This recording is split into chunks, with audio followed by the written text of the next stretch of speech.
Welcome, everybody. Thanks very much for joining us again today. I cannot wait to introduce you to today's guest. It's a real treat for me. Before I do, I want to thank some folks that we always thank. We want to thank brassandwinds.com, as always, the best place to get new or used brass and wind instruments. They've always been very supportive of us, and we want to return the favor and say thank you, and please direct you to them if you're looking for brass or wind instruments. We are Grant Park Academy of the Arts. Come learn with us. We are online and in person, more online than in person at the moment, and we teach voice, piano, woodwinds, brass, violin, just about anything you can think of. And TruerMU is our new branch of self-teaching, so we're looking to keep that going. So please keep in touch with us. Sign up for our newsletter and find out about what we're doing. All right, a little introduction here. When I was at Oberlin College, I had a next-door neighbor my sophomore year, and I used to be able to hear her singing all down the halls, and it was a remarkable sound. You knew when you heard that voice that this was somebody that was just a little bit more robust, a little more energetic than perhaps some of the other performers, that there was something in there, a spirit that you just knew was going to go somewhere. We were at college together for a number of years, but we haven't spoken in 30 years, and this is my first time speaking with her since then. I'd like to introduce Ms. Shana Blake-Hill. Welcome. Thank you, Adam. I'm thrilled to not only have such an amazing introduction, but to also go down memory lane there for a minute to our time as neighbors at Oberlin. That's right. I'm so gratified that you felt that way about my voice then, as we all were gangly little adolescent musicians at that time. Not me. No, don't worry. I was fully developed. I was certainly gangly, and but I've always been tremendously passionate about this art form and about performing and storytelling in general. And Oberlin was a place where I think both you and I had a common experience of having all those parts of ourselves nurtured and encouraged, and that's the great thing about Oberlin. Yeah, and I'd like to get to that point fairly quickly, that for you, Oberlin, and even after Oberlin, you have not limited yourself to a life as a singer, whatever that might mean. You have lots of interests, and your interests at Oberlin, for those who don't know, has a conservatory of music. It's one of the world-class music schools world-class in the world, I should say, if I can say it like that. But you went not thinking you were going to be in the conservatory. You're so right. Actually, I entered as a Oberlin College student. I had always sung and been interested in music, and I thought that what I'd like to do is take secondary lessons in the conservatory and continue on. I thought I wanted to be an archaeologist, honestly.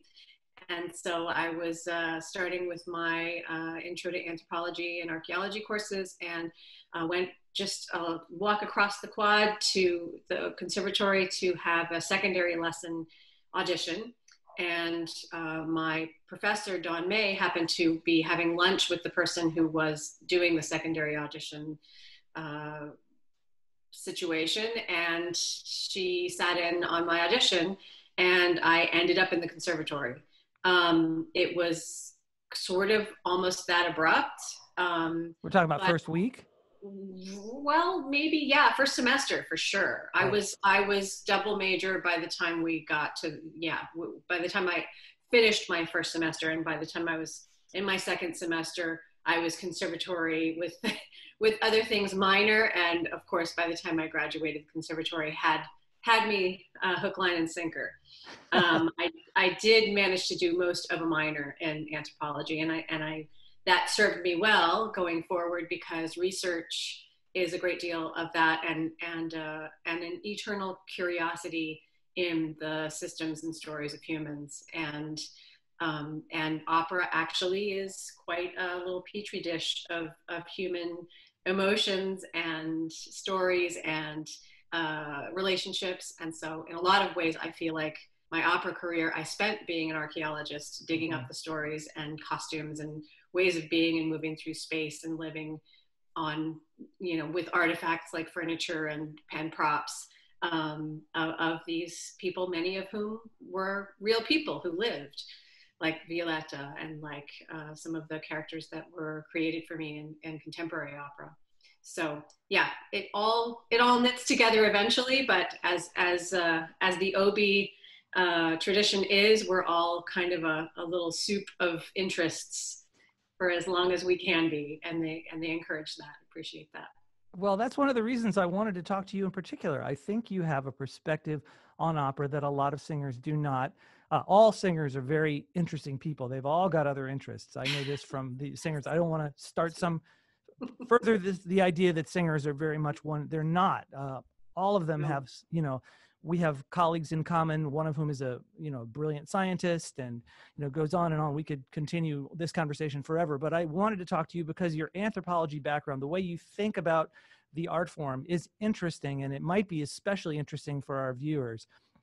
Before we get down that road, there are a lot of people who are going to be watching who are young, maybe teens, there'll be adults who maybe have never set foot in an opera house before.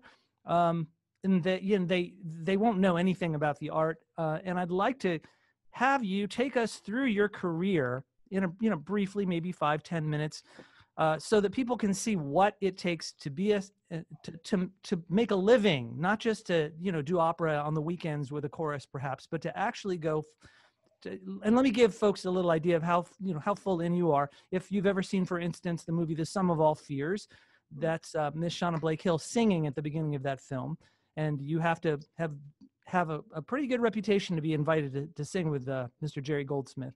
So, and that's outside of opera. You've of course been in productions in LA for years and years. So you've gotten yourself a very good reputation, as a performer. I no doubt think it's an international reputation. How did you get here?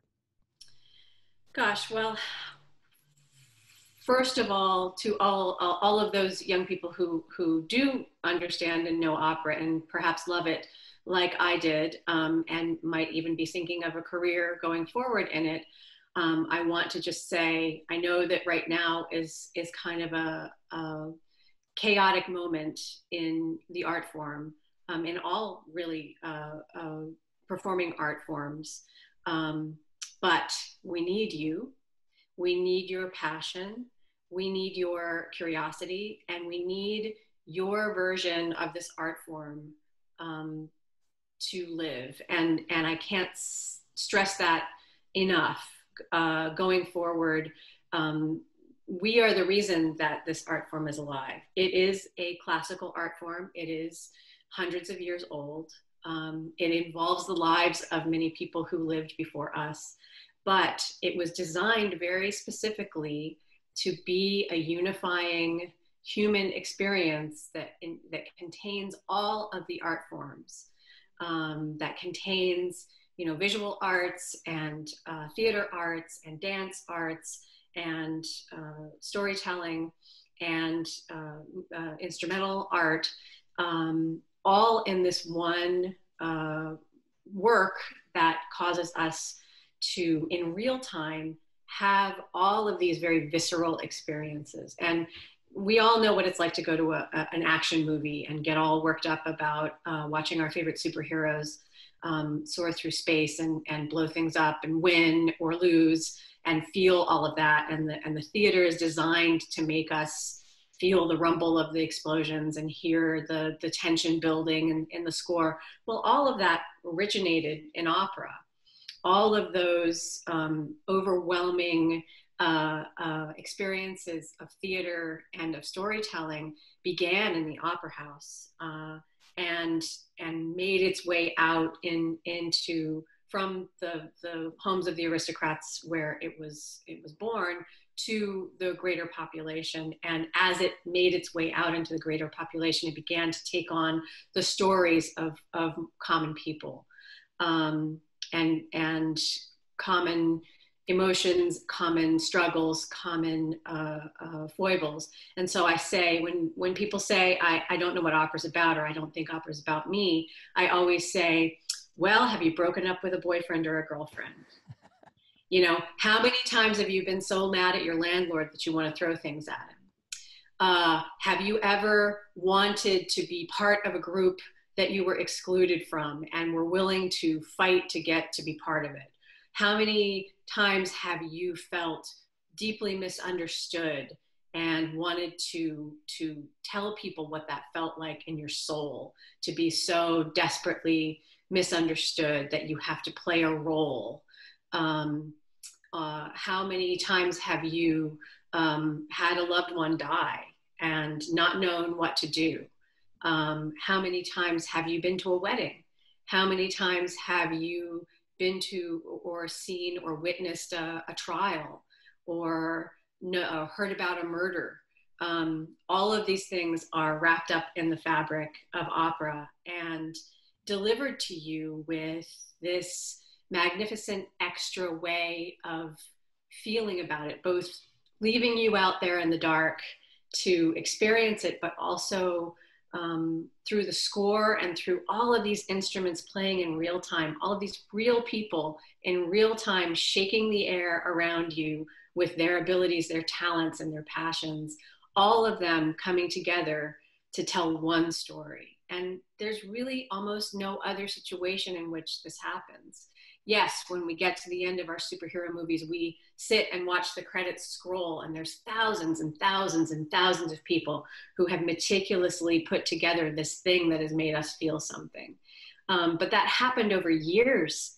That happened over weeks and hours away from us, not in our presence, right? Can you imagine if people got together and did all of that right in front of us? The score was playing, the actors were acting, the costumes were being made and changed into and cast off, and the people the stunts were happening in front of us, and the explosions were there. All of that in real time is what opera was designed to do. And when you understand that all of that is in there, and while it might be in a foreign language, much like watching a foreign language film, you start, yes, by reading the super titles or the subtitles for a little while, but also when you start to get to know the characters and you start to feel the momentum of the story, you don't need them as much, because the story tells itself. The facial expressions, the gestures, everything that makes a production, movie or stage, is designed to help you feel what we want you to feel. The colors we use, the gestures of the fabric that is on our bodies, the wigs, the makeup, the lighting, all of that is there to take you on this journey. And so if you see opera as kind of a real-time storytelling, amusement park ride version of all of the classical art forms together, then you understand how powerful it can be to get across messages of tremendous hope, political struggle, nationalism, anguish, forgiveness. One of my most favorite scenes, and in fact, this brings me back to how I got into all of this, was when I was at Oberlin and just a new music student. There was a production of The Marriage of Figaro that went up, and I had never seen people my age acting in these costumes, in these Mozartian, manners. But also Figaro, The Marriage of Figaro, is such a tremendously human story. It's funny, it's silly, it's loving, and it's about relationships. And so at the very end of The Marriage of Figaro, when the Countess forgives the Count for being, a jerk, and getting away with it for so long that everybody literally has to trick him into being embarrassed in front of everyone for him to understand how much of a jerk he's been. And he truly, from his heart, says, "Contessa, perdono." And she takes a minute and she says, I am more gentle, and my heart is more capable than yours of loving. And so it is my job here to forgive. And it is just the most human and beautiful and pure moment where the entire cast joins in and it really changed me. I think I saw every single performance of every cast because there were two casts, and I went to the opening night and I stood in the back, and that's a long opera, it's 4 hours long, and I saw every show, and I couldn't believe how much there was of everything I loved to do encompassed in this thing. There were languages, there were, you know, mannerisms and costumes and farce and stage business and intrigue, and also just this extraordinary beauty that was happening once again in real time with me there, shaking the air around me, penetrating my skin, my heart, my bones, myself, and with all of these people together in this moment.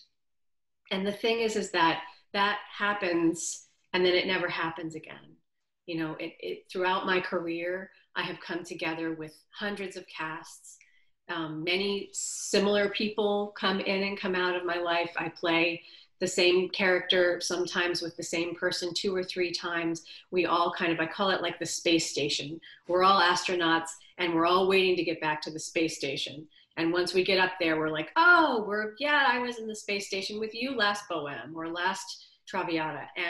And then all we want to do when we're there, of course, is get home to our families. So it's that same similar deployment kind of way, but also we're there to do this work that we love and that we're trained to do and that everything about us encompasses. And so all of this, once again, comes back to the fact that when opera happens, it's an extraordinary event. It's in real time. Yes, there are only 4 or 5 performances usually at a time, unless it's a big house, because it is extraordinarily taxing. It is a sport, and you can't do it over and over again, and you can't syndicate it like you can like a movie or a television show, or even a Broadway show, which, by the way, everyone is mic'd.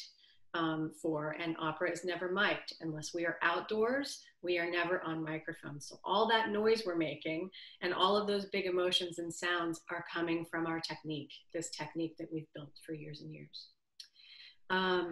So I think maybe without going through all the particulars of my career, which has spanned, you know, from those college days through a residency at LA Opera, through being on the road probably 7 to 10 years straight with almost no place of my own other than some boxes in a storage unit, and then settling a bit more and getting married and having a life here in LA, and really picking and choosing the productions that I want to be part of now, which is my honor and my privilege. But I will say that all of it keeps coming back to that real-time, extraordinary specialness of the event of opera happening. And when that happened to me the first time at Oberlin, it still, as you can see, is emotional for me today. And it's emotional for me every time it happens because it's so special. When I'm sitting in my dressing room and I hear the opening bars of an overture, or when I walk in and I see my name on a dressing room door, again, one more time, every time it is a privilege, every time it is a special event, and every time I know it's something that is a world that we will build together and then will dissipate and never be again. And I wish that more people knew how special that was. And I wish that more people would make the time for that, because it is what is great about opera. It's a unique, special event with one cast of characters who may or may not ever sing together again. It might be the same story, but it is always a unique experience every single time that downbeat happens. And I like things that are ever changing and always special and always in the moment. And that's why I love opera. Thank you for advocating so eloquently about that. That's really amazing. I think most people that decide they want to become opera singers probably feel something akin to what you felt, or at least have an inkling that that might be. Some people have a good voice and they are directed to music school because they are told they're going to be great. So my daughter is studying opera now. and she's thinking ahead, but not, I mean, I told her that not everybody around her would be thinking ahead. And I'd like you to please, some people I think are under the impression that they're going to go to school, they're going to get a bachelor's in voice, and then they're off to the races. Please talk to us about what they should be thinking about. What's step B, C, D, E, F, all the way through Z, or as many steps as you like. Well, this business is a changing business. Right now, we are in the midst of tearing down a lot of old structures that have been not serving us for quite a while, and building new structures that are better organized, better led in a business sense, more agile, and more equitable. And so there's a lot to be hopeful for. And I'm frankly deeply excited for those who are looking forward to being part of this new business that we are building. And when I participate in any facet of rebuilding towards that, in leadership or in performance or otherwise, or even speak about it, I have all of you, next generation, deeply in mind. There are things that I want for you that I've had, and there are things that I will fight to the death for you not to have. And I'm serious about that. Do you want to talk about those things? I will simply put them under the umbrella of personal safety,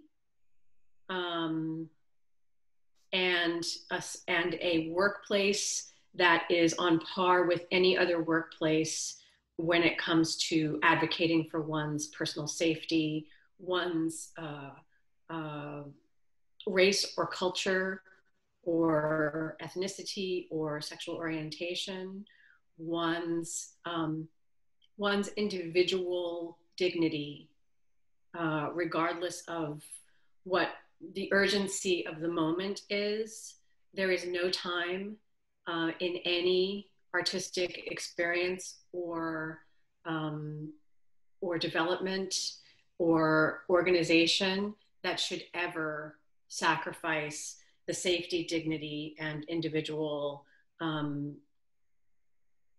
sanctity of their artists for any greater good, whether it's fundraising, whether it is a so-called genius, whether it is a structure that is too hard to dismantle or too frightening for those or serves others. There's no time in which art should be dependent on depravity or dysfunction. It just, too many people have looked the other way and allowed poor behavior to be excused in our leadership class, and have done so because somehow they have equated genius with a certain degree of dysfunction. And I vehemently push back against that. I have met genius throughout my career that was fully capable of being an individual of character and of moral fortitude and of leadership in that vein. And all leaders should be held accountable for their actions, regardless of their talent, regardless of their contribution. No one's contribution is so great that it outweighs the safety and the possibilities and the careers of hundreds of others. And so, that being said, that extends to those who have been sexual predators. That extends to those who have been openly racist. That extends to those who have been abusive in the workplace environment. And that extends to those who have created pipelines and gateways that have given them power that has been inequitable. And so in greater corporate settings, we of course have had a reckoning with this kind of behavior as well. You know, I think now is a good time to really re-examine how business is done, how art is made, and how to do that in a way that both reflects our society and its diversity and its stories, but also reflects the best example of workplace unity. And so that is what I mean. Yes, thank you. No, I understand you perfectly. I think you've done a good job of explaining some of the perils that I think get lost in the glamour of opera. Yes. It's a profession, and unfortunately, as a profession, it has hierarchies of power and it has hierarchies of money, and that the same kind of traps await people in that world that might await them in Hollywood or that might await them in the corporate world. And it's a very, very good warning. And thank you also for working to protect the next generation of performers from that. And I will say that this is a warning and a clarion call for the safety of both men and women, and of all genders. I really am speaking of you know, of this whole new generation entering a situation in which to make art that is most optimal and most available to them and their dignity. And so I stand against anything that uses artists as cannon fodder, that relies upon a seemingly endless variety of choices to choose from in order to you know, veil the fact that what is at the heart of this art form is its artists. And in this moment where everything is kind of in a shambles, now is the time to really, for us as artists, to come forward and to advocate for why this is important, for why it is important to reopen the theaters, for why it is important for another generation to get a chance to feed their souls through this art into the world, and what that is for. And what that is for is healing, and what that is for is human catharsis and community building, and a sense of human, identity in the human race. And, you know, the arts are for that, and artists are for that. And so to the rest of your question, as far as there being steps that are clear cut, much like, you know, being a doctor, you go to med school, you have a residency, you get matched, you know, there's a step-by-step process. Once you take that MCAT, you're in, right? Well, singing, unfortunately, or fortunately, is a many-faceted and very unique career to each person. Each step that you take has to be an offshoot or an outgrowth of both your ambition, your voice type, your particular strengths and weaknesses, your moment in your development. And the greatest thing that you can possibly do is surround yourself with knowledgeable and loving allies whose agenda is your development and your success, not their success through you. And that is very different. But who genuinely love your talent, who genuinely care about your place in this art form, and who will tell you the truth, who will protect you when possible, and who will also catch you when you fall, because you will fall often. This is not an easy road. But I will also say that it is a road for entrepreneurs. And if you are an entrepreneur, if you are an entrepreneurial spirit, who wants to drive forward the progress of your life, there is no greater space to create than in the artistic space. It is dangerous and it is not fraught with security, but it is it's a wonderful privilege to be able to create your life outside of the boundaries of any other kind of structured path. Because when you get to the things that you get to, they are yours, truly. You weren't put on a bus and taken there. You weren't railroaded there. You weren't threatened until you got there, right? You chose each step along the way. And my last little caveat there is that remind yourself over and over again in situations like coachings or programs or even auditions that A, you are an entrepreneur, you are the CEO of your career. B, you are the client. So if something is not serving you, you can take your money and go away.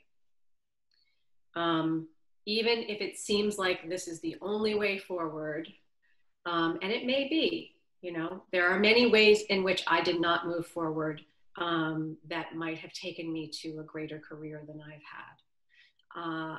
But I will say that the moments that I have are my moments, and I have done so retaining my self-respect, and that is much more important to me than any label. And finally, so you're the CEO, you're the client. When you are interacting with those who are helping you build your business, they are either investors, either with their advice or their talent, or they are partners. But you are always the CEO, and that means you're driving. And so you can pull back, you can imagine, and you can move forward. Never has that been more true than now. Your web design, your branding, your online presence, your reputation, your self-promotion on social media, your connections that you make, the way that you build your musical community is really very much on the singer, and it has never been more on the singer.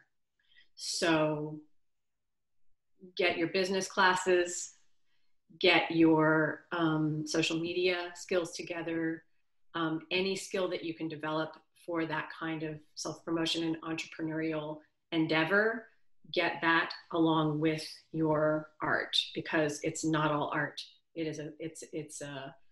It's the good days are about art and the rest of the days are about business. So that's my last little caveat. That's great. I'm personally, as a teacher, I'm very, very grateful to have you be giving the straight dope to these people watching. It's very easy to be in a situation where people are feeding you all kinds of information, and because they are supposedly authorities in what they do, you take it for granted, especially if you need them. So it's really nice what you've said. Thank you. Well, and I think too often singers are told over and over again that they are just to be sponges for information, to be docile, and to just take, to do what they're told, and to not make waves, and to be perfect, and don't bring attention on yourself by being less than perfect, especially sopranos. So I really encourage that you push back against all of that in your own thinking. That's going to go on because that's an age-old practice. But you inside of that system must constantly remind yourself that you are that CEO. you need to look out into, you know, once again, because everyone is online, you can look out into the business and say, my talent fits exactly here among my peers. You know, there's room for X, and that's where I'm going. This is what my brand, and these are the roles that line up with who I am, what I look like, my temperament, my vocal color. This is the way that I can sell myself that quickly with an elevator pitch style presentation. You know, it's all about making things as easy as possible for those who are in casting. All casting is probably going to move online now because of the coronavirus. Many companies are just canceling all audition tours anyway, which I think is actually a good thing, because many of those audition tours, in my opinion, were a bit of a for show, not for actual use. Most companies have cast most of what they've got already before they go on these audition tours, and they're doing it to get either state funding or to have the appearance of still being on the casting road. Usually you're auditioning to either replace somebody who can't do it that they'd really like, or to be called at the last minute to replace somebody who gets sick, in my opinion. That being said, all of this is moving online. And so once again, you are the person who is handling your image. You are the person who is handling your product. And if you can take it, because singing is so personal, that can get very emotional. But if you can take yourself out of yourself enough to see yourself in the pantheon of your peers, and say, this is what my brand is, this is where I fit, this is what I should be singing, this is where I should be singing, this is, you know, these are my steps, have a plan. And then if you get an artist manager, they will thank you because you'll have done all their work for them, you know. Oh, may I and ask a you have question? to drive it. I want to ask, you've been very helpful as far as providing information in a general sense, and you've done that at the expense of talking about yourself, and that may have been a choice, but I do want to ask you a slightly more personal question. Please. In regards to this. I remember you as always having a very strong personality and sense of self when I knew you. And you know your business very well. You know how to take care of yourself, and you know how to protect yourself. Was it always the case, though? Was there a point in your career where you began to really think like this, or were you always thinking like this? Well, thank you for having that perception of me. And I think some of that was probably artivist, and some of it was who I am, just in nascent form. But I will say that I learned a lot of things the hard way along the way. I think that I definitely was privileged is the wrong word. I was gifted to have the support that I had, to have the sense of self that I had, in order to not fall into some of the pitfalls along the way. There is a lot of pressure to conform. There's a lot of pressure to perform. There's a lot of pressure to politic and to please. And I did a lot of that. Of course I did. I, to this day, have, PTSD every time I go anywhere near some of the spots that I had to be when I was a resident artist, because all of a sudden you think, oh God, is my makeup okay? Is my skirt hitched up? Am I fat? Am I skinny? Am I old? Am I young? All of the things that are immediately under a microscope, especially as a woman in this business. I will say that. So yes, I learned things along the way. I did learn things the hard way. I think that if I could go back and speak to my young artist self about that, I would have encouraged her more to not override her own idea of who she was or what she could do in favor of those who were marketed to me as authorities. It's very easy to let others be, you know,